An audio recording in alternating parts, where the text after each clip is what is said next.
नमस्कार आप सभी को। लास्ट टॉपिक हमने डिस्कस किया था शल्य तंत्र का यंत्र एवं शस्त्र।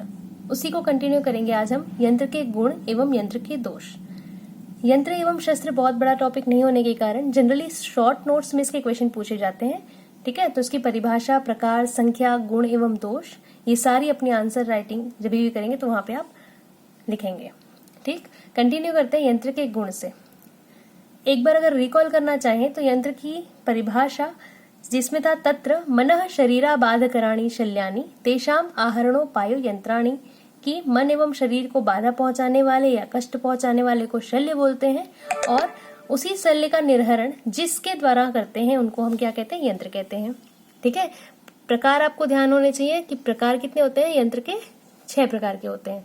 तानि षट् प्रकाराणि तद्यथा स्वस्तिक यंत्राणि, छंदंस यंत्राणि, ताल यंत्राणि, नाड़ी यंत्राणि, शलाका यंत्राणि और उपयंत्राणि चेति।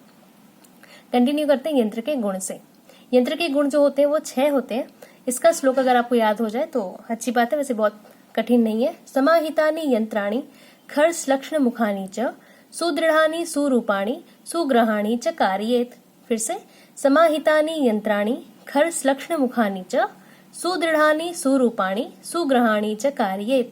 समाहितानि मतलब प्रमाणबद्ध होने चाहिए, मतलब इसका जो प्रमाण है वो ना तो बहुत ज्यादा छोटा होना चाहिए ना ज्यादा बड़ा होना चाहिए। ठीक है, दूसरा है खर्स लक्षण मुख, मतलब जहां पे आवश्यकता हो वहां पे खर होना चाहिए, मतलब खुरदुरा होना चाहिए, जहां पे आवश्यकता वहां पे मृदु होना चाहिए। तीसरा जो हमारा पॉइंट है, खर्ष लक्षण, यहाँ पे 2 पॉइंट आ जाते हैं आपके कि आवश्यकता अनुसार जहां पे खर होना चाहिए वहां पे खर, तो ये दूसरा इसका गुण है, और तीसरा गुण है इसका मृदु। ठीक है, तो यहाँ पे इस खर्ष लक्षण में 2 इसके गुण आ जाते हैं। तीसरा है सुदृढ़ानी, मतलब दृढ़ता होनी चाहिए, मतलब मजबूत। जैसे कि अशुद्ध लोहे, यंत्र का जो द्रव्य होता है वो क्या होता है, लौह द्रव्य होता है। ठीक है, लोहे से जनरली हम बनाते हैं, इन्हें निर्माण किया जाता है यंत्र का। तो अशुद्ध लोहे से अगर बना होगा तो उसको अगर हम मजबूती से पकड़ेंगे तो वो टूटने का उसका डर होगा। इसलिए सुदृढ़ानी, दृढ़ता पूर्वक उस द्रव्य से यंत्र का निर्माण किया जाना चाहिए। सुरूपाणी, सुंदर रूप वाले होने चाहिए या दिखने में उत्तम होने चाहिए।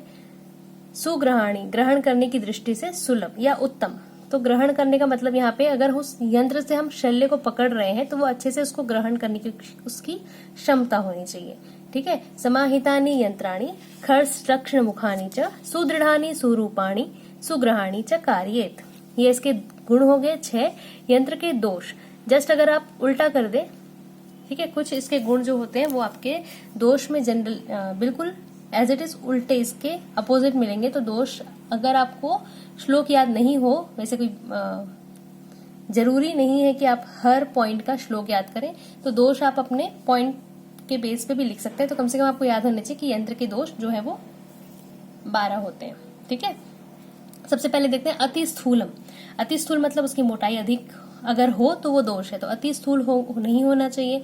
असारम, यहाँ पे जो दृढ़ता, सुदृढ़ानी हमने बात की थी उसी को यहाँ पे बताया असारम, मतलब उसका जो सार होना चाहिए वो अच्छा होना चाहिए। अगर सारवान या उत्तम धातु से बना हुआ नहीं होगा तो वो टूट जाएगा, मतलब अशुद्ध लोहे से बना होगा, असारम, है ना।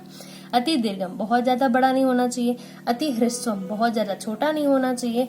अग्राही, अग्राही का मतलब होता है कि जिसकी पकड़ अच्छी नहीं हो, मतलब यंत्र से हम क्या करते हैं, किसी शल्य को पकड़ के निकालते हैं, तो वो अग्राही हो, है ना, मतलब उस यंत्र की पकड़ अच्छी नहीं हो, मतलब उससे हम शल्य को पकड़ नहीं पा रहे हैं। विषमग्राही, मतलब पकड़ तो पा रहे हैं लेकिन अच्छे से नहीं पकड़ पा रहे, या फिर पूरी तरीके से नहीं पकड़ पा रहे।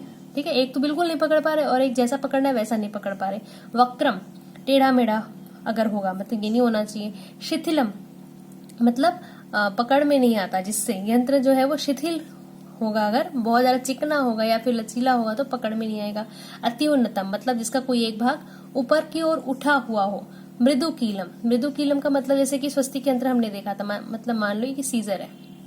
ठीक है, तो ये यहाँ से क्या होता है, बीच से किसी कील से जुड़ा हुआ होता है ना, तो अगर ये मृदु कीलम, यहाँ की जो कील है वो मृदु होगी अगर, तो जोर लगाएंगे तो ये टूट जाएगी और ये पार्ट पूरा अलग हो जाएगा। तो मृदु कीलम अगर है तो वो भी यंत्र का दोष है। मृदु मुखम, मृदु मुखम मतलब यंत्र का जो मुख है वो मृदु होगा तो शल्य को नहीं पकड़ पाएंगे। मृदु पाशमिति, मृदु पाशमिति का मतलब होता है कि ऐसा यंत्र होगा जिसकी पकड़ अब ढीली हो चुकी है, यूज कर करके उसकी पकड़ जो है वो ढीली हो चुकी है, तो इससे हम यंत्र से शल्य को नहीं पकड़ पाएंगे। तो ये जो 12 प्रकार के जो है वो क्या है, यंत्र के दोष होते हैं।